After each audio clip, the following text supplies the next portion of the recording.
Thank you.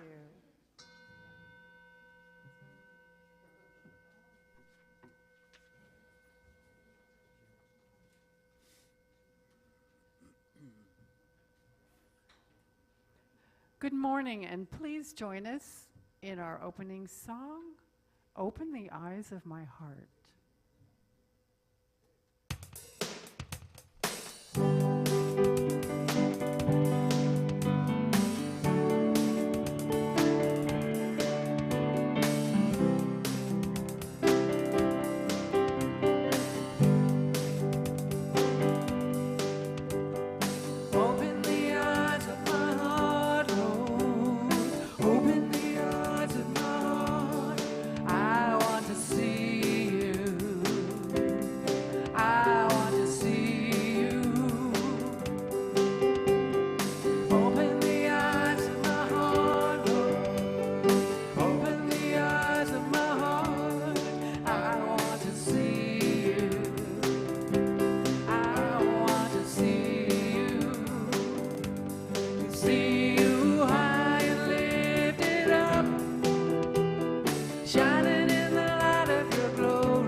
As we sing, holy, holy, holy, to see you high and lifted up, shining in the light of your glory. Pour out your power and love as we sing, holy, holy, holy. Holy, holy, holy. Sing, holy, holy.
Thank you.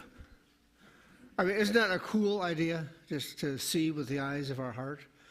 You know, and at one level it doesn't make any sense, and at another level it just makes perfect sense. And it's the reason we're all here, right? To learn to see with the eyes of our heart. So, thanks again.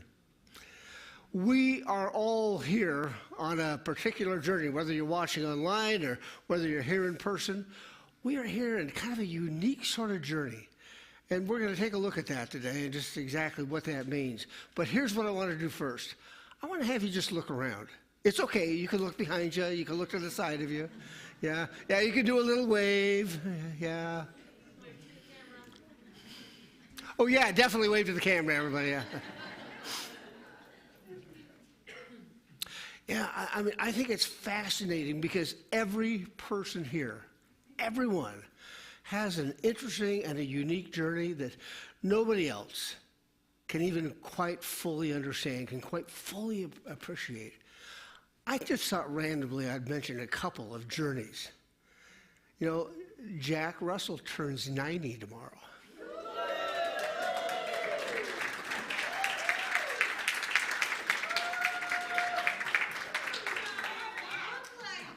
I know, yeah. I mean, that's a pretty interesting journey. And here's the other journey I'll mention, and it's just totally random. But Lisa Capes is here and hasn't been here for 15 years. Lisa, can you? Yeah.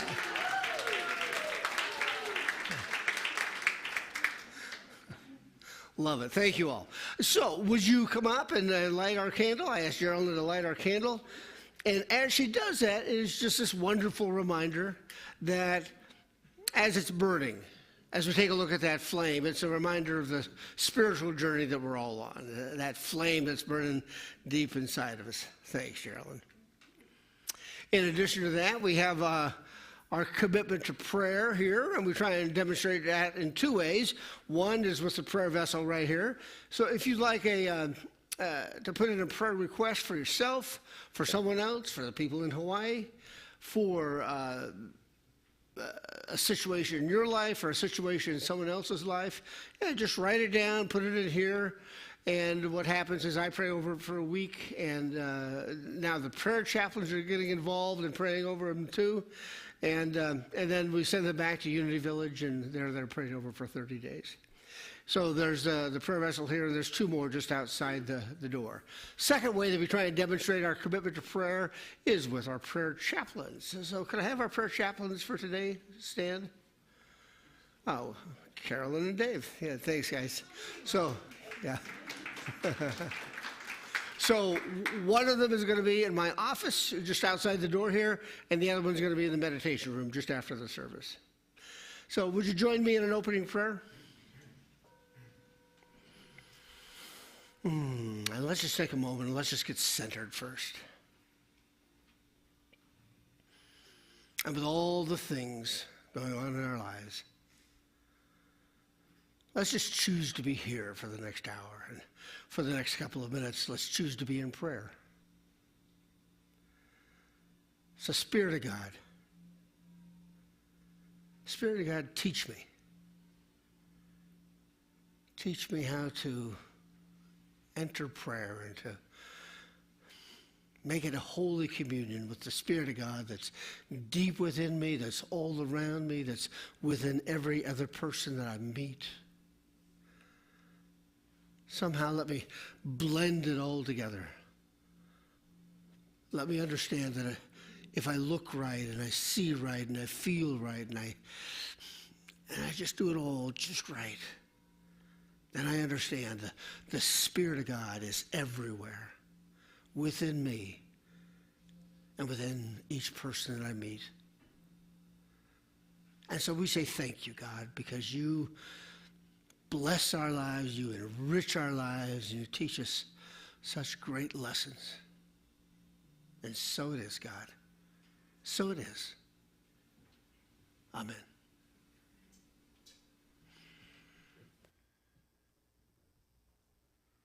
Please help us sing, I Choose Love.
Good morning. I'm Kathy Ornelas, and I'm the celebration assistant for today. We love that you're all here on this wonderful Sunday, and it is so beautiful. And we're here before it gets too hot, too. So welcome to the Unity Center of Spiritual Growth, where all people who wish to worship here are welcome. We strive to live, love, and uplift lives. We are an inclusive and affirming church. We bless people of all races, sexual orientations, colors, political beliefs, or anything else that you or they have been judged upon in the past. We simply welcome everyone who wants to pursue their spiritual path. So, our musicians today, Gwen and Paul Gathercall, which just did a fantastic job. And we want to also thank the boys in the back, Brian, Jim Sullenberger, not all boys, Tammy Savage, and so we welcome ladies to also learn how to video stream, because I know Joe likes it, and I think you guys would too. So if anybody's here for the first time today, we want to welcome you, and maybe raise your hand and you can get a welcome packet. Nobody? Yeah, some? Oh, okay, great, awesome. That's great. We also want to welcome all the people that are here for the first time online, because if you're online, we'd like you to love us so much that you're going to come in person. So that would be really great. So I understand there's several people out there who watch all the time online, so come on down. So let's see, hopefully you've seen all the announcements on the screen before the service, and if not, I've got a few to tell you about. So starting on September 10th, the Unity Choir is going to move their rehearsals to Sunday from 11:30 to 1 o'clock. According to Psychology Today, a body of research finds singing in a group boosts mood, outlook, and health. So everyone can sing, not me. And all skill levels are welcome. Okay, I don't think so. I don't think so. I mean, that's very sweet, but I'd have to just sort of mouth the words and have everybody drown me out. So the books, toys, and games in the nursery could use a refresh. Therefore, if you have lightly used items appropriate for small children, please consider donating them. And finally, please welcome our new prayer chaplain coordinator, Blossom Masters and Simone Matucci. If you want to.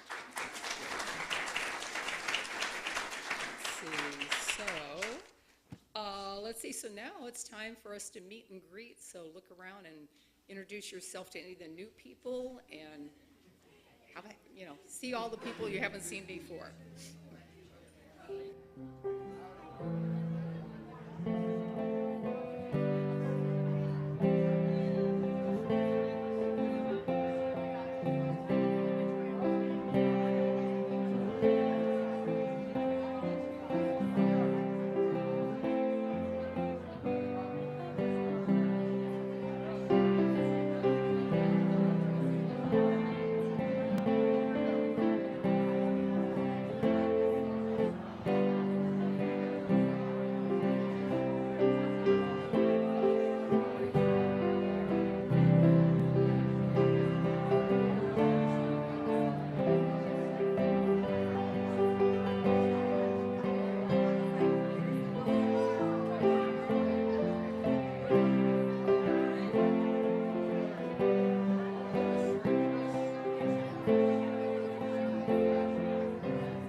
So every Sunday, we have someone from the congregation read us a blessing before our meditation time. And today we have Simone Matucci.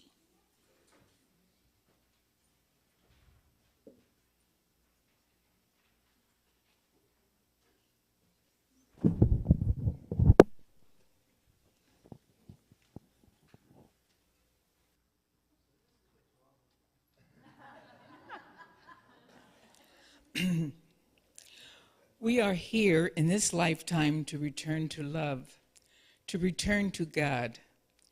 But since we are taking a human journey, the ride back to God can be pretty bumpy. Our human misadventures and tough mistakes can shake us to our very core. But we have one amazing fact going for us. God is on our side. Let me say that again. The Spirit of God found deep within us is on our side. When we find ourselves caught up in some heart-wrenching mistakes of our own doing, all we have to do is to ask for help. Oh, and by the way, here's a little known fact. If you ask God for help, it seems to work better to follow the advice. Just saying. And so it is. Namaste.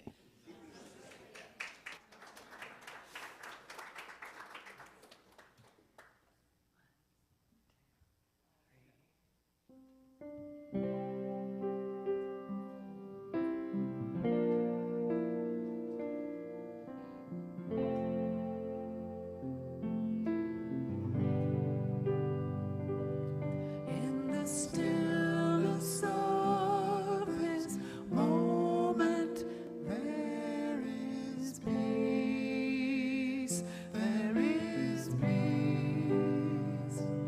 In the stillness of this moment, there is peace. There is peace. And I rest and trust and breathe and know that in the stillness of this moment there is peace.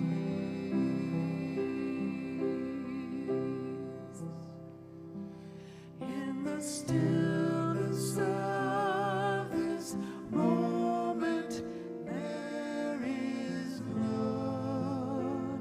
There is love. In the stillness of this moment, there is love. There is love.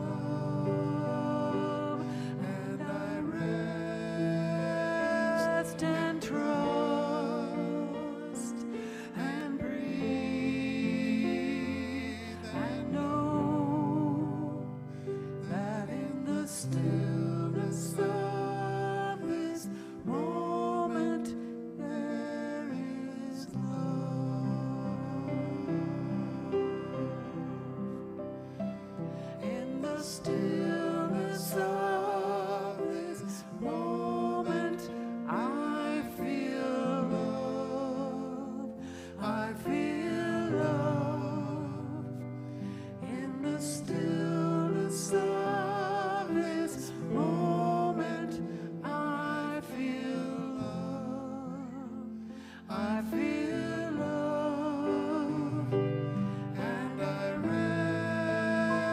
rest and trust and breathe and know that in the stillness of this moment I feel love.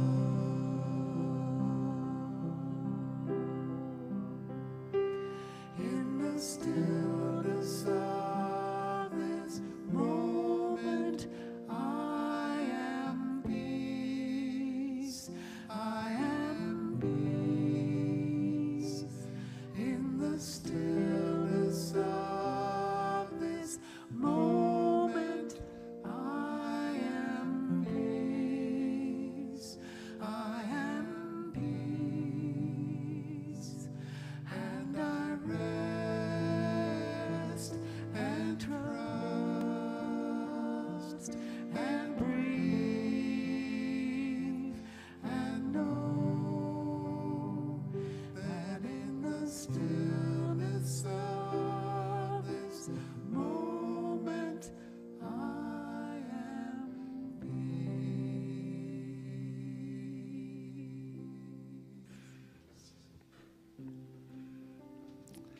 So let's take a few minutes now in meditation. So I invite you to close your eyes if you like.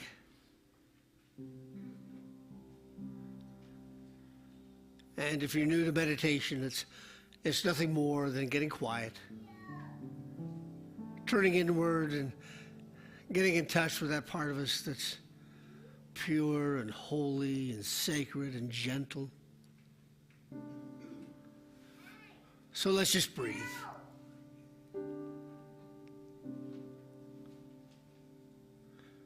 Breathing in and breathing out. And we breathe in. And as we breathe in that holy breath from the world, we take it to the very core of us. We take it to our lungs and to our heart.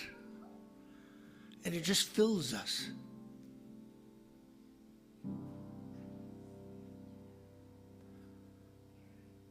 It fills us, and in this quiet, in this time of meditation, we can feel the sense of peace, gentle peace that it brings us. And so we breathe in again. And we feel that breath mix with that sense of peace that's deep within us, that emerges from us.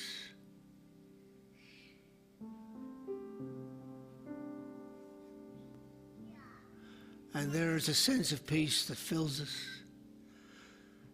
that fills the room, that fills the congregation here.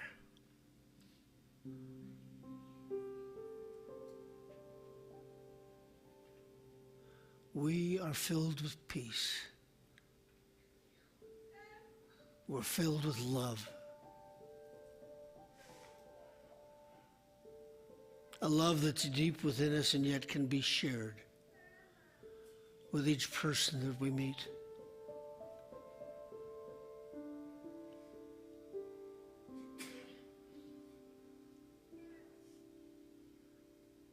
And just as the song says, there is this growing realization that we don't feel peace, we don't feel love. We are peace. We are love. So let's just move into the silence, and in that silence, let's feel this mixture of peace and love that's within us and yet can be shared with others too. Let's feel it, let's experience it. Let's grow with it in the silence.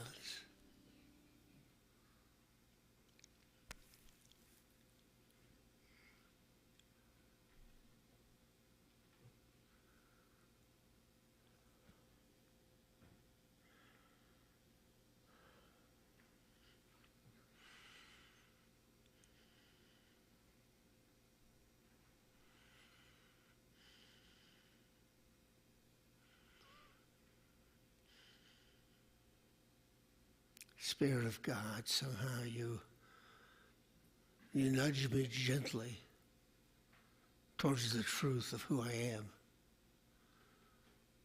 Peace and love. This gentle expression. This gentle expression of the Spirit of God that moves from within and moves outward throughout the world and then comes back again, and richer, deeper, filled with so much more. Because the truth of us can hardly be expressed.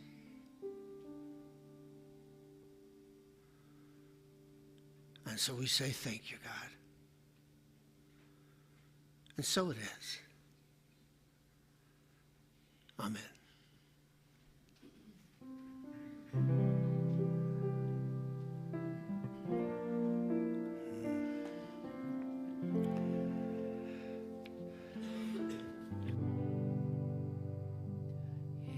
stillness of this moment, I am peace.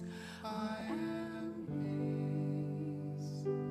In the stillness of this moment, I am peace. I am peace. And I rest and trust and breathe and know that in the stillness of this moment I am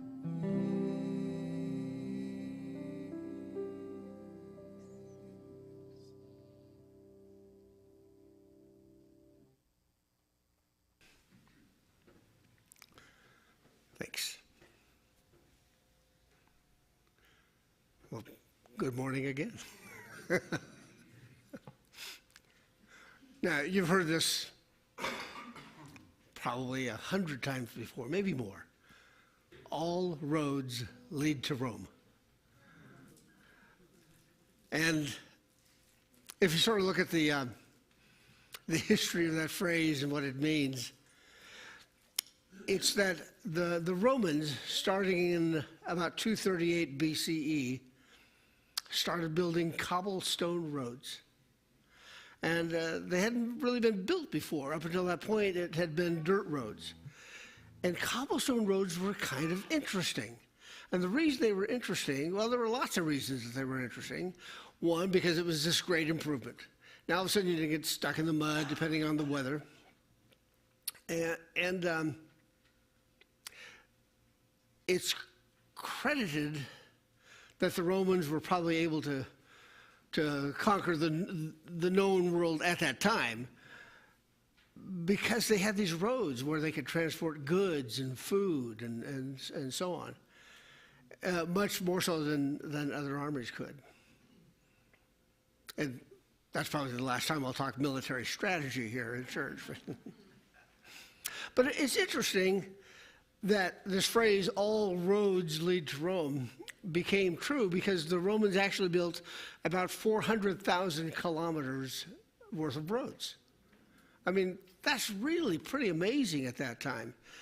They were built with cobblestones, and although we all know that phrase, cobblestone, what it meant was stones that had been worn by water, so they were much more smooth, and they were called cobblestone roads because the stones were cobbled together. They were tied together, and they used various different kinds of sealant. Here's your trivia for the day. They tried to make sure that the cobblestones were about 4 inches wide because that was the average width of a horse's hoof. Oh, yeah. See, I know the people who like trivia, they all went, oh, I can use that. That was good. Here was the bad side of that. The bad side of it was they were only 4 inches, and so they twisted lots of ankles when people tried to walk on them. And the other thing, too, was even though they were able to tie together this Roman Empire that stretched in the west from Portugal, in the east to Syria, in the north to England, and the south to Egypt. I mean, that's a massive area to be tied together with 400,000 kilometers worth of roads. But even though they did that, they sort of looked beautiful, these cobblestone roads, if you got far enough away. Yeah, but if you got close enough, then it twisted ankles and it gave a really jarring ride if you were in a wagon or in a carriage. I mean, just to go over those cobblestones. I think that's a lot like our spiritual life. You get far enough away, good enough distance, and somebody else's spiritual life looks, wow, it's so impressive. You know, but if you get up close, it's pretty bumpy. You know, a lot of ups and downs.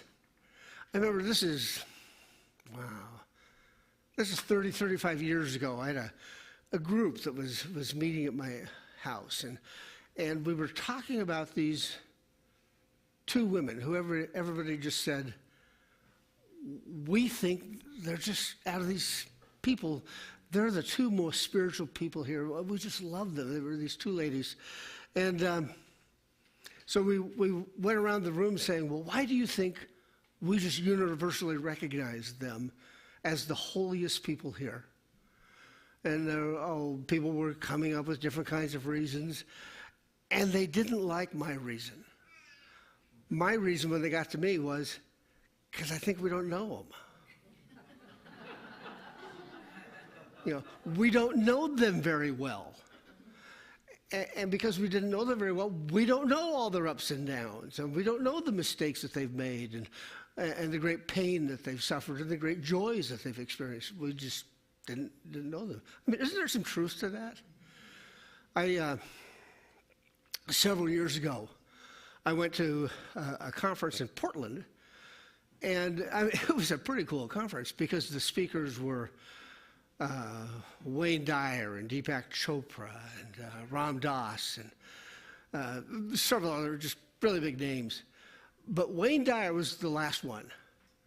And at least at that time, I mean, he was the man, when it came to his spirituality. And everybody knew it. Deepak Chopra was really popular, but he admitted it in his talk. Yeah, Wayne Dyer, he's the man.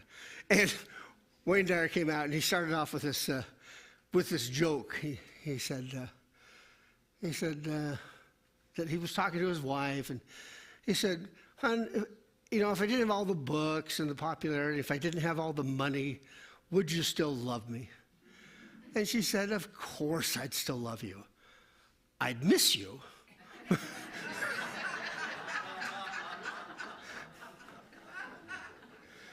Yeah. It was a great story. It was a funny story, and it just added to that sense of what a mystical spiritual man he was. Except 3 years later, he didn't tell that joke anymore because his wife had left him. It's kind of like, well, it's Wayne Dyer. His wife couldn't have left him. Yeah, he's passed away now, but it's just another demonstration, right? That we're all just people. And we have ups and downs. We have the good things and the bad things. We're all on this cobblestone road of spirituality. And, sometimes it's smooth and sometimes there's some real bumps going on. And so one of the things I got intrigued by as I was putting this talk together is there a way to kind of smooth out that road a little bit so it's not quite so jarring?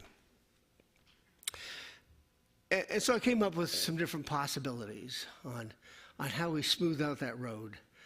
And I think, first of all, it's that we start playing around with the notion of stepping into the consciousness of God. Because the consciousness of God is a place, is a state of being without time, without space. Well, what's that mean?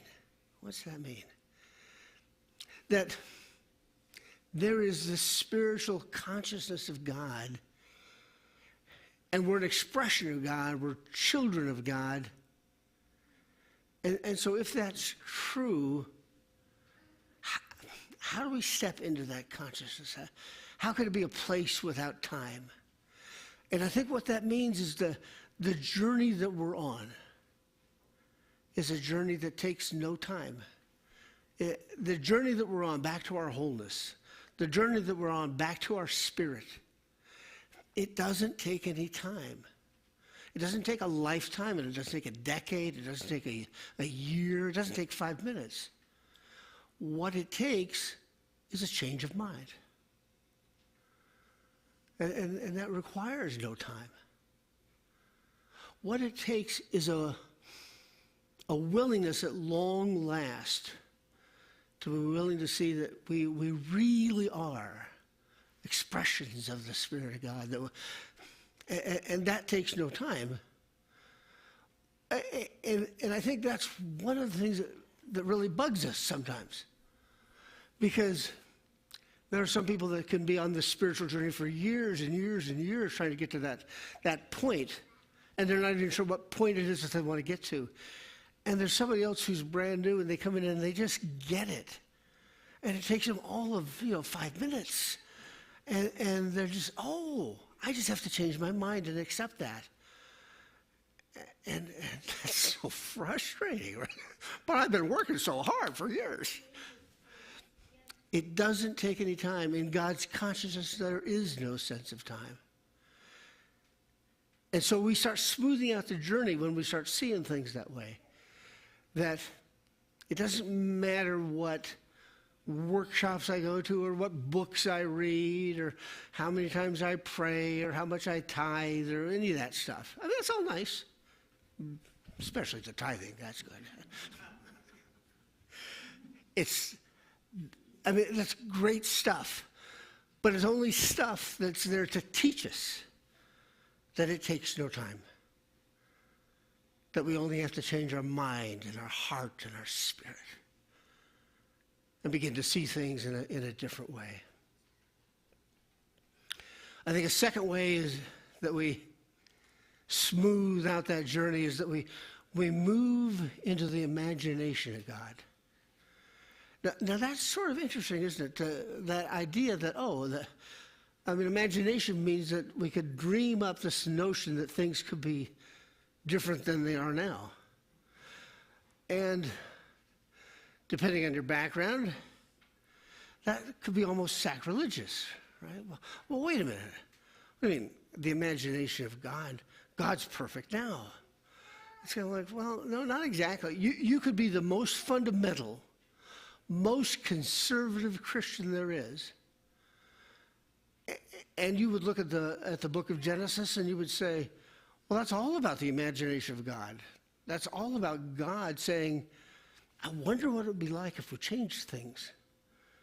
And so what do the opening words say? God said, I wonder what it would be like if there was light. And lo, there was light. I wonder what it would be like if there were animals. And lo, there were animals. And I wonder what it would be like if there were different people. What does that even mean? So I'll create a man, I'll create a woman. And that's the imagination of God. That's a slice of God saying, I'm not sure if I like things the way they are. Let me imagine them differently. And with that goes this notion about you. And you, and you, and you. See, you are also an extension of the imagination of God. I mean, here's God saying, you know what? I think I'm going to create 8.5 billion ways to experience the idea of God. And so he created Jenny, and he created Chris, and Wendy, and Simone, and Dave, and Julie, and just all these different people with different ways of experiencing God, all from the imagination of God, all with God saying, well, I wonder what it would be like if I have Gwen experience life and be this fantastic musician, and let her experience life in God that way.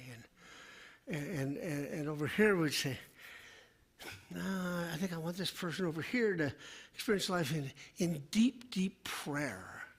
And because it's all a part of God, isn't it? Because God's infinite. I mean, we don't even know what God is. Is it an idea? Is it a divine principle? Is it some sort of superhuman being? We don't know. But all we know is that somehow, whatever God is, it gave birth. It gave birth to the expression of this universe. And at least at this point in time, there's 8.5 billion different ways of experiencing God. Doesn't mean we all do it very well. You know, I mean, I don't know about you, but I've been expert at hiding it for a long time. There's different ways of doing it, and there's different ways of covering it up. There's different ways of not knowing, and there's different ways of just substituting things. I think that a way of saying that is that there's triggers and there's magnets. Triggers and magnets. So what's that mean? Well, a trigger means there's just some things that trigger us, that just tick us off. There's some things that just, I don't know why, that person over there, or that experience over here, or that kind of job over there. Sometimes there's just triggers in our life. I have to confess, the biggest trigger for me is, well, the Seattle Seahawks when they're not playing well.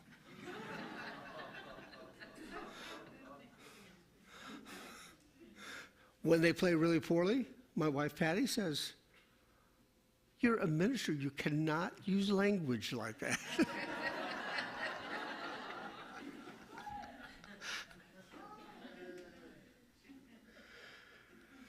And aren't there different kinds of triggers? And so there's some things that are smaller or bigger, and then there's some triggers that just cut us to the core. When we think we're going to be married to that person for life, and he or she cheats on us and has an affair and leaves us for somebody else. And this job over here that just really spoke to me and brought out just good stuff in me. And then they fired me. Yeah. We just have different triggers, some so deeply embedded we didn't even know they were there until we ran into them for the first time. So that's what a trigger is. And I think as we look at different kinds of triggers, as we look at different kinds of disappointments and challenges in our life that just cut us to the core, seems to me like we enter the imagination of God. We enter the realization and the Spirit of God when we finally get it, that the most disappointing things in life were not done to us. They were done for us. And we go, wow, you don't know how much that hurt me. You don't know how much it crushed me. It's kind of like, yeah, that was done for you. To bring you back to the realization of God, to bring you back to the realization of Spirit, that as much as that hurt, it is just a springboard to greater things than you can hardly imagine. And what's it a springboard for? The magnets of life. And what I mean by that when I say the magnets of life, there are some people, there are some situations that are just a magnet for your love. They just bring out the very best in you. You know, you talk with this person over here, and somehow together the two of you just, your conversation just goes someplace extraordinary. And you do this job over here, and it just speaks to you from the depths of who and what you are. And, you know, you can hardly believe it. I think what we want to do is we want to stay away from the triggers and keep looking for the magnets. I think when we enter a relationship with somebody else and it's just a magnet in our life, then what we do is we don't play that down, we don't minimize it.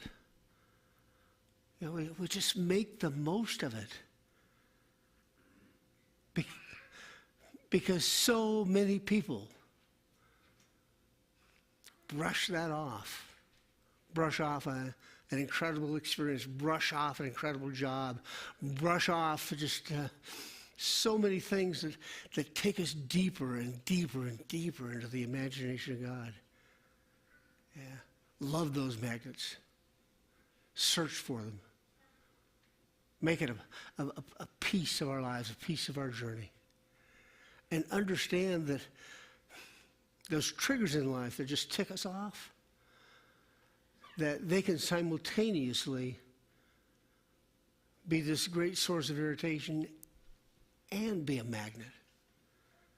Somehow just catapult us to great inspiration in life, great relationships in life that might not have been able to happen unless that one unbelievably difficult problem happened first. It just lets us see with God's eyes. And that's really what we're here for, is to try and see other people, to try and see experiences, to try and see the world, to try and see them with God's eyes. And what does that mean, to see with God's eyes? I think it means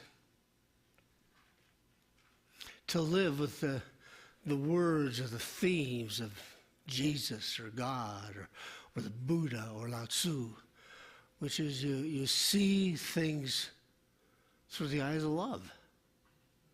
You just keep seeing with love. You keep seeing with great acts of kindness. And so that means you recognize all the acts of kindness that have been done for you. And it's so easy for us not to see them. And then at the same time, it's to say, let me give acts of kindness towards other people. Let me treat them better than they've ever been treated before. And so we live with Jesus' words. We live with the Buddha's words, which is to love and to act in kindness and to just bring peace to ourselves and to other people. I think that we are roadmaps to God. And as I said before, I mean, there's 8.5 billion roadmaps going on right now. I love it. There's all these different ways to get to the Spirit of God, which is a lot like, a very common expression, one that I've used many times here, a common expression within unity, that there's only one God, but there's many pathways to that God. And I certainly think that's true with these various roadmaps, that when we live our lives right, then when we try and act in love and we try and act in kindness, we try and treat other people so well, especially ourselves. When we do that, we're just a roadmap to God that we can see and that other people can see. So the question becomes, why do we have difficulties? Why do we have difficulties unfolding the map? Trying to fold it up later? I think there's a whole bunch of reasons why we have such a challenge of seeing things that way. But I think the biggest one is judgment. When we spend so much of our lives in judgment of other people, it's such a mistake. And it's a mistake for a whole bunch of reasons. I mean, one reason is because our judgment is so short-sighted. We don't know what's supposed to happen. We don't know what's supposed to happen in the next 5 minutes. How could we possibly condemn somebody for the way they've lived their life? We don't know. Now, it's okay to use discernment. Judgment says that I've looked at this person's life and then I've made this judgment that they're a bad person. Discernment says I've looked at this person's life. It's not for me. I'm not going to say they're a bad person because I don't know. I don't know the end of the story. I don't know how it's supposed to end. But it's okay to stay away from things that you don't care for. That's discernment. But it doesn't have to be judgment where you just make all these attacks on other people. There's Lynn Weedmark is the leader, facilitator of the Course in Miracles group. And I attended that group a couple of weeks ago, and Lynn talked about, what if we all had a screen, a video screen, on the top of our heads. And what it showed was all of our thoughts. Unfiltered, unaltered. She said, could you imagine being at a party and going around with that screen up there that always told the truth? It's kind of like, I really liked that notion, and she didn't say this, but maybe one of our goals is for people to be able to see what's really going on inside of our head on that video screen and not be embarrassed about it, not be ashamed of it. Yeah, maybe the goal is for us just to live that kind of life where, we're doing what we're supposed to be doing. I think that what gets in the way, the reason we turn to judgment is all about expectations. We think things are supposed to turn out a particular way. 4 or 5 weeks ago on a Saturday, I got invited to this group that was getting together. It was a group of ministers. And I didn't really know many of them very well, and it was going to be a fundraiser for this guy that I hardly knew at all. And so Patty said, are you going? I said, yeah, I guess. and I thought, well, that's a really dumb way to go to a meeting like that. And so I went, and I didn't know what was going to happen. I didn't know what was supposed to happen. But I consciously said, I want to try and go there without any expectations, with zero expectations. So what happened was a really beautiful afternoon. And I think because I had no expectations about what was supposed to happen. And so just what happened, and it was nice, and it was enjoyable, and the guy that I hardly knew that we were raising some money for, I got to know more about his story, and got to know some of the other ministers there too. And anyway, it's a small example, but I think it's an important example of when we get rid of expectations and we just find out what is. I think it really takes us places. And it helps us forgive ourselves. It helps us forgive other people. So I'll just end this by saying, more than anything, we want to get rid of judgment, and we want to get rid of expectations, because what that does is that just keeps us at that point where we keep heading towards the light. And that's why we're here, to take a look at our human life and keep saying, how can I head towards the light?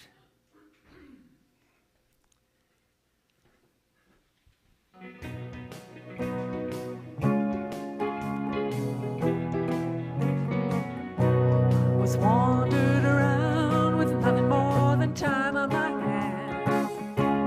I was lost in the night with no sight of you, and at times it was so blue and lonely, headed for the light. Close to the edge, hanging by my fingernails.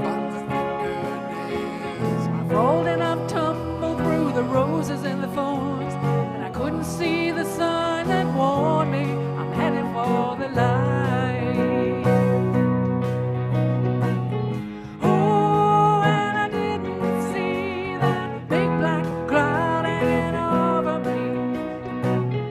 And when the rain came down, I was nearly drowned. I didn't know the mess I was in.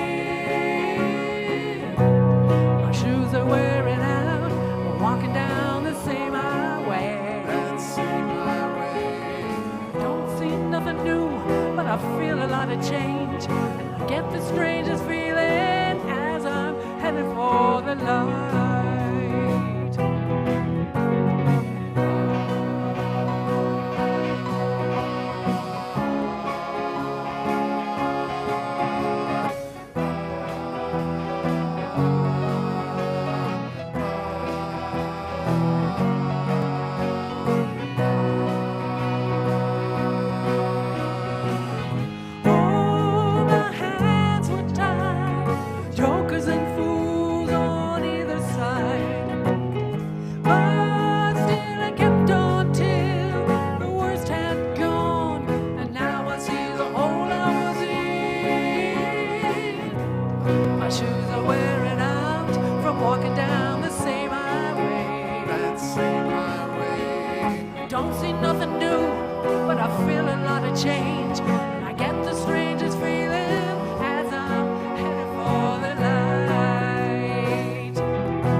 sun ahead, and I ain't never looking back.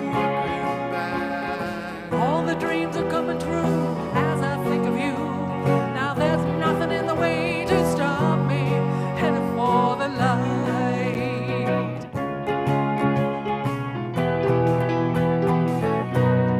Now there's nothing in the way to stop me, headed for the light.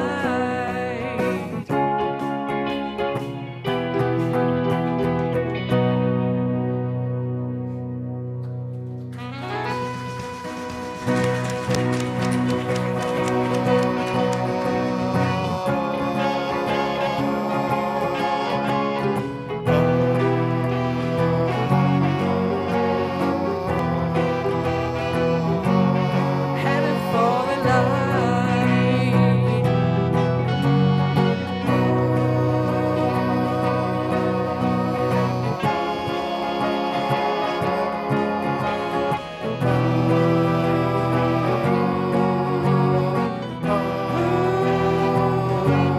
Headed for the light.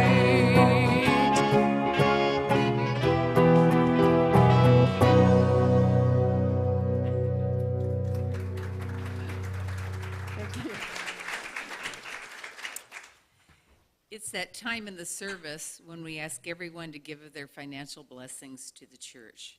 If this is your first time here, please know that we don't ask you to give. Instead, please just be our guests. We always have someone from the congregation who reads our Sunday prosperity blessing, and today that's Tanya Osterson.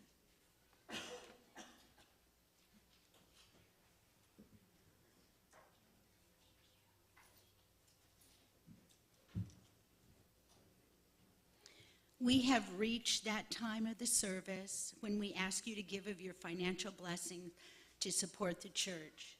And as you prepare to give, think about this. If you take a look around at the very road you have chosen to walk in your life, make sure that you are walking a road that encourages you to be kind to others. Take the road that encourages you to forgive the people who have hurt you. Step on the road that leads you to the best version of yourself. Why take these roads? Because you are an extraordinary example of God's love. Never hide it. Let it shine. And so it is. Namaste.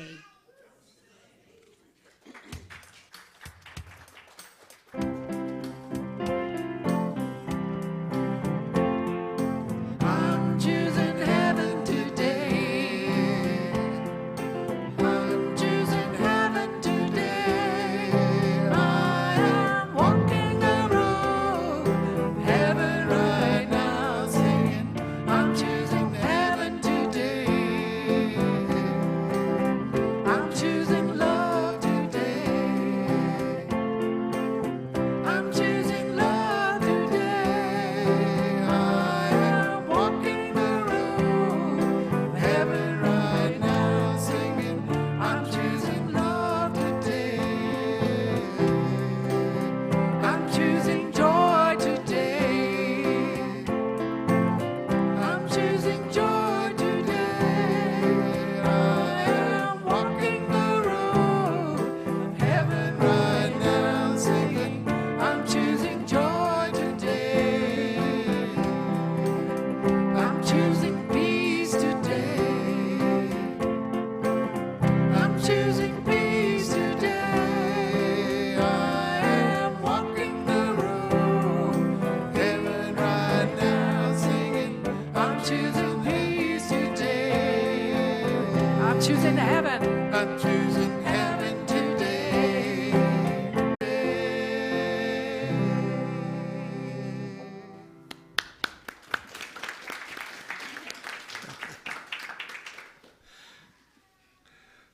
I can hear the kids now. Would you join me in saying thanks for these love offerings? Spirit of God, we do say thank you.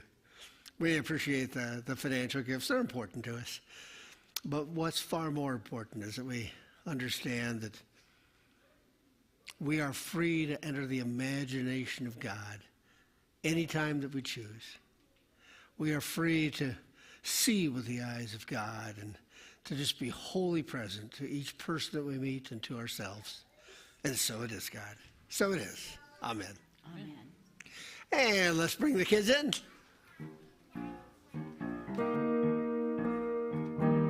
This little light of mine, I'm gonna let it shine. This little light of mine, I'm gonna let it shine. This little light of mine, I'm gonna let it shine, let it shine, let it shine, let it shine on. Everywhere I go, I'm gonna let it shine. Everywhere I go, I'm gonna let it shine. Everywhere I go, I'm gonna let it shine, let it shine, let it shine, let it shine on. And my sisters and my brothers, we're gonna let it shine on. My sisters and my brothers, we're gonna let it shine. My sisters and my brothers, we're gonna let it shine, let it shine, let it shine, let it shine on. Let it shine, let it shine, let it shine on. So, Amber, what did the kids learn about today? Jen's going to talk about what their group did today first. We did a nature scavenger hunt and we walked the labyrinth today. And today we talked about being resilient and what it means to be and have resilience. And we did some qigong and we played a game. And then David is actually going to read our affirmation today. I am strong enough to handle any challenge. When life is difficult, I have the skills and abilities to deal with it because I am resilient. All right.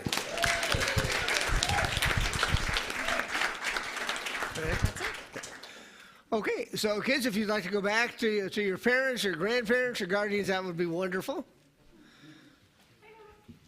And we'll stand in a second, but let's get the kids seated first.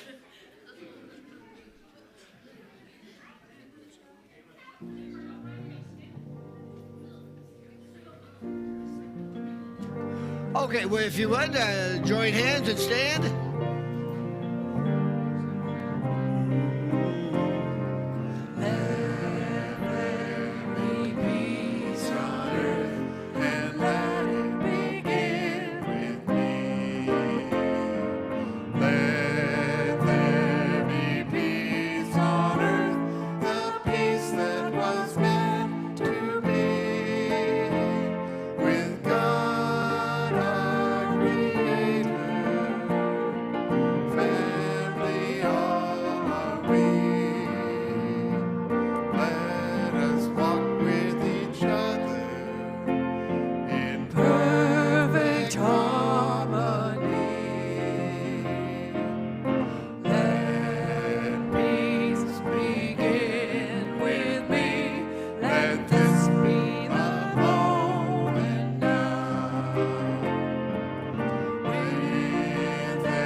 And now, would you join me in the prayer for protection together?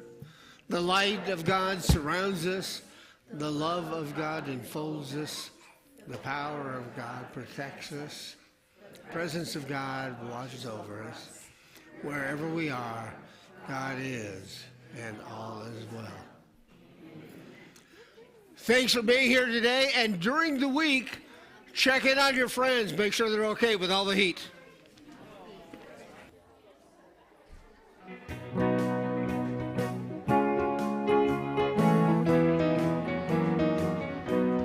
Wandered around with nothing more than time